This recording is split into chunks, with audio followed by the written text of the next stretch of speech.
40대, 보통 인생의 황금기라고들 하죠. 경력도 자산도 최고점을 찍는 시기니까요. 근데요, 바로 이때가 법적으로는 가장 위험한 갈림길에 서는 순간일 수 있다는 거 알고 계셨나요? 이번 시간에는 왜 그런지 그 핵심을 하나하나 짚어보겠습니다. 자, 바로 이 질문에서 한번 시작해 볼까요? 성공의 정점에서 마주하는 법적 위기라니. 이게 남의 얘기 같으세요? 아니요. 생각보다 훨씬 더 우리 현실에 가까운 이야기입니다. 진짜 힘들게 쌓아 올린 모든 게 한순간에 날아갈 수도 있는 시기라는 거죠. 그럼 과연 어떻게 대비해야 할까요? 자, 첫 번째 파트입니다. 40대를 정점 혹은 위기라는 키워드로 한번 들여다볼 텐데요. 이 시기는 정말 성공이라는 빛, 그리고 그로 인한 법적 위험이라는 그림자를 동시에 품고 있는 것 같아요. 이 슬라이드를 보시면요, 아주 흥미로운 지점이 보입니다. 40대라고 해서 다 똑같은 법적 고민을 하는 게 아니라는 거예요. 남성분들의 경우를 보면 상담 초점이 주로 사업이나 직장에서의 책임을 어떻게든 막아내는 것, 즉 방어에 맞춰져 있어요. 반면에 여성분들의 법적 관심사는 가정 안에서 내 몫을 제대로 챙기는 것, 그러니까 미래를 준비하는 데 집중되는 아주 뚜렷한 차이를 보입니다. 그럼 남성분들 고민부터 좀 더 깊이 들어가 볼까요? 이분들의 법적 과제는요, 뭐랄까, 진짜 힘들게 쌓아올린 성을 지키는 경제적 방어전에 가깝다고 할 수 있죠. 구체적으로 보면 딱 이렇습니다. 먼저 사회적 지위가 높아지잖아요? 그러면서 나도 모르게 횡령이나 배임 같은 기업 범죄에 연루될 위험이 확 커지는 거죠. 또 비즈니스 파트너하고는 투자금 문제 같은 걸로 갈등이 생기기 너무 쉽고요. 심지어 이혼마저도 단순한 감정 문제가 아니라 내가 이만큼 쌓아온 자산을 어떻게 지켜낼 거냐 하는 거대한 경제 전쟁이 되어버리는 경우가 허다합니다. 특히 이혼할 때를 보면요. 남성분들의 소송 전력은 그냥 일반적인 재산 지키기에서 끝나지가 않아요. 이 슬라이드에 나온 것처럼 상여금이나 퇴직연금, 또 가치평가하기가 정말 까다로운 비상장 주식 같은 거 있잖아요. 이런 특수자산을 재산분할 대상에서 어떻게든 빼거나 그 가치를 낮추는 게 핵심 쟁점이 되는 겁니다. 이건 정말 치밀한 방어 전력이 필요한 영역이죠. 자, 그럼 이제 시선을 한번 돌려볼까요?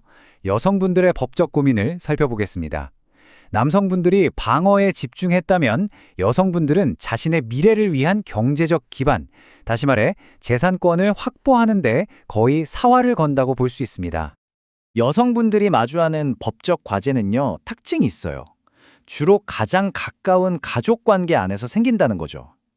예를 들면 이혼할 때 내 기여도를 제대로 인정받아서 재산 분할을 최대한 유리하게 이끌어내는 것. 이게 첫 번째고요.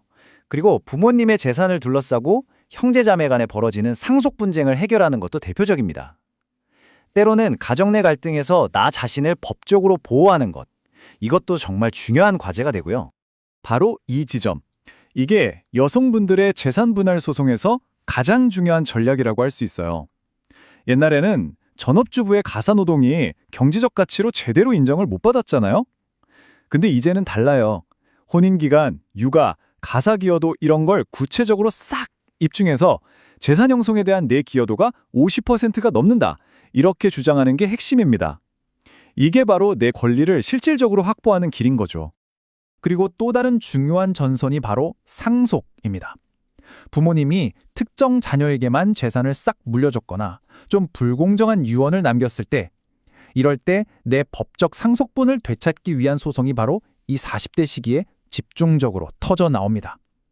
가족이라는 이름 아래에 그냥 묻어두었던 재산 문제가 수면 위로 확 떠오르는 거죠. 자, 지금까지 남성과 여성의 법적 고민이 어떻게 다른지 좀 살펴봤는데요. 이제 이 두 길이 다시 하나로 합쳐지는 지점을 보겠습니다. 바로 성별과 상관없이 40대라면 누구나 마주할 수 있는 고액자산 관련 분쟁들입니다. 40대에 공통적으로 빵 터지는 이 고액 자산 분쟁은요, 크게 네 가지로 나눠볼 수 있어요. 첫째, 아주 복잡하게 얽힌 자산을 나눠야 하는 이혼 소송. 둘째, 부모님 재산을 둘러싼 상속 분쟁. 셋째, 부동산 관련 소송들. 그리고 마지막 네 번째, 중요한 커리어의 단곡점에서 겪게 되는 부당해고 같은 노동 분쟁입니다. 이 네 가지 문제의 핵심에는요, 공통점이 있어요. 바로 자산, 즉 돈 문제가 얽혀 있다는 거죠. 여기서 상속 분쟁과 관련해서 중요한 법률 용어 하나만 딱 짚고 넘어갈게요. 바로 유류분 반환 청구라는 건데요. 이게 뭐냐면 아주 쉽게 말해서요. 법으로 보장된 나의 최소한의 상속분을 다른 가족이 부당하게 더 많이 가져갔을 때 내 목 돌려줘 하고 법원에 요구하는 권리입니다. 40대 상속 분쟁에서 가장 대표적인 형태라고 보시면 돼요. 앞서 본 4대 분쟁 말고도 공통적으로 겪는 문제들이 더 있습니다. 예를 들어 연로하신 부모님의 재산 관리가 어려워질 때를 대비하는 성년 후견인 문제라던가 다주택자로서 겪는 세금이나 계약 분쟁, 그리고 정말 중요한 승진을 코앞에 두고 발생하는 부당해고 문제 같은 것들이죠. 이 모든 게 사실 우리 노후 생활의 질을 결정하는 아주 중요한 변수들입니다. 그럼 이 복잡하고 위험한 40대의 법적 지뢰밭을 도대체 어떻게 무사히 건널 수 있을까요? 결론은 사실 딱 하나입니다. 바로 선제적 대응이죠. 오늘 살펴본 모든 내용을 한마디로 압축하면 바로 이 두 가지 키워드로 정리할 수 있습니다.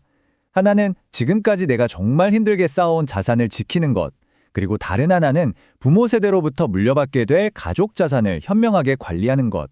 40대 법률 문제의 본질은 결국 이 두 가지라고 할 수 있어요. 그리고 가장 중요한 점, 이 시기의 분쟁은요, 결국 법정 다툼, 그러니까 소송으로 갈 확률이 매우 높다는 겁니다. 문제가 타지고 나서 수습하려고 하면 그때는 이미 늦어요. 뭔가 좀 이상하다는 신호가 감지되는 바로 그 초기 단계에서부터 법률 전문가와 함께 철저하게 전략을 짜는 것, 그것만이 시간과 비용을 아끼고 최상의 결과를 얻을 수 있는 유일한 길입니다. 40대는 단순히 돈을 많이 버는 시기가 아닙니다. 평생을 좌우할 자산을 지키고 또 물려받아야 하는 정말 결정적인 시기죠. 오늘 내용을 보신 여러분께 마지막으로 질문 하나 던지겠습니다. 여러분의 미래를 지키기 위한 법적 전략, 과연 준비되어 있으신가요? 한 번쯤 진지하게 고민해 볼 때입니다.